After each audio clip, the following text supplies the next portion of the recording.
સાથે હું છું વૈભવી। અમદાવાદમાં જ્વેલર્સના શોરૂમમાં હાથ સાફ કરીને ફરાર થયેલી સેલ્સ ગર્લ અંતે પોલીસના હાથમાં આવી ગઈ।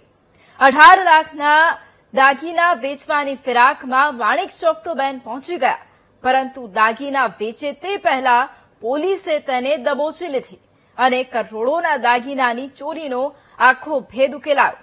ત્યારે પ્રેમી સાથે સેટલ થવાના સપના જોતી હર્ષિદાનો પ્રેમી કેવી રીતે દગાબાજ નીકળ્યો અને કેવી રીતે સેટલ થવાના પ્લાન પર પાણી ફરી વળ્યું, આવો જોઈએ।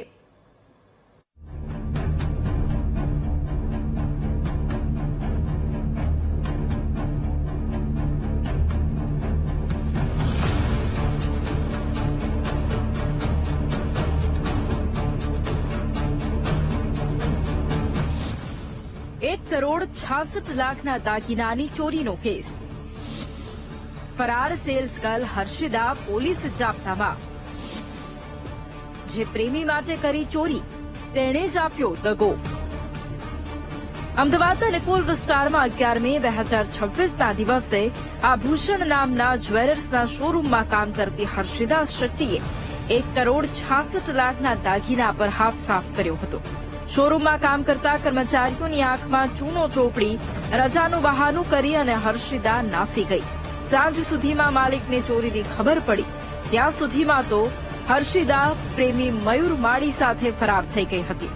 પરંતુ જે પ્રેમી પર હર્ષિદાએ ભરોસો કર્યો તે જ દગાબાજ નીકળ્યો અને હર્ષિદા સોનાના દાગીના વેચવા માણિક ચોકમાં પહોંચી તો પોલીસના હાથમાં આવી ગઈ।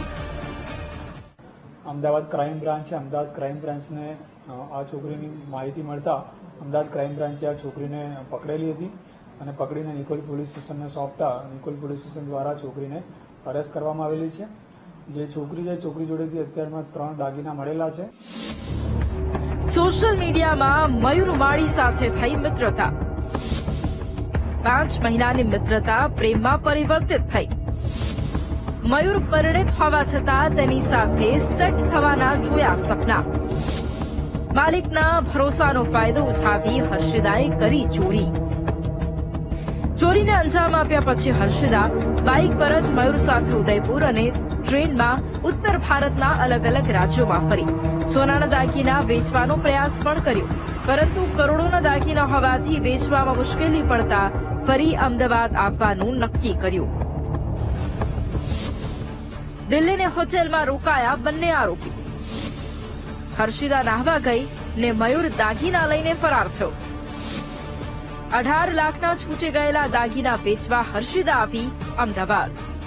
બસ અમદાવાદ આવવું અને માણિક ચોકમાં દાગીના વેચવા જવું પોલીસ સૂત્રો માટે મહત્વની કડી હતી, જેથી પોલીસ પણ ત્યાં પહોંચી ગઈ અને હર્ષિદાને રંગે હાથ ઝડપી પાડી।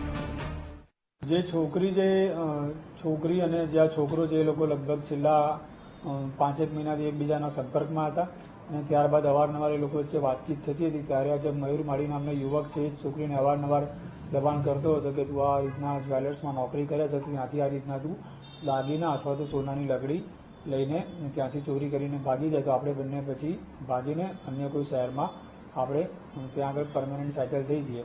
એટલે છોકરાના કહેવાથી છોકરી આ ચોરી કરેલી હતી। પ્રેમમાં અંધવિશ્વાસ અને પ્રેમી સાથે નવી જિંદગી શરૂ કરવાના સપનાએ સેલ્સ ગર્લ હર્ષિદાને ચોર બનાવી દીધી છે। પ્રેમીએ જ દગો આપીને દાગીના લઈ રફુચક્કર થઈ ગયો હતો, જેને પણ ક્રાઇમ બ્રાન્ચે ઝડપી પાડ્યો છે। હાલમાં તો સેલ્સ ગર્લની ધરપકડ કરી અને તેના રિમાન્ડ મેળવી વધુ પૂછપરછ શરૂ કરી છે। કેમેરામેન આશીષ ડોડિયા સાથે અનિતા પટણી, VTV ન્યૂઝ, અમદાવાદ।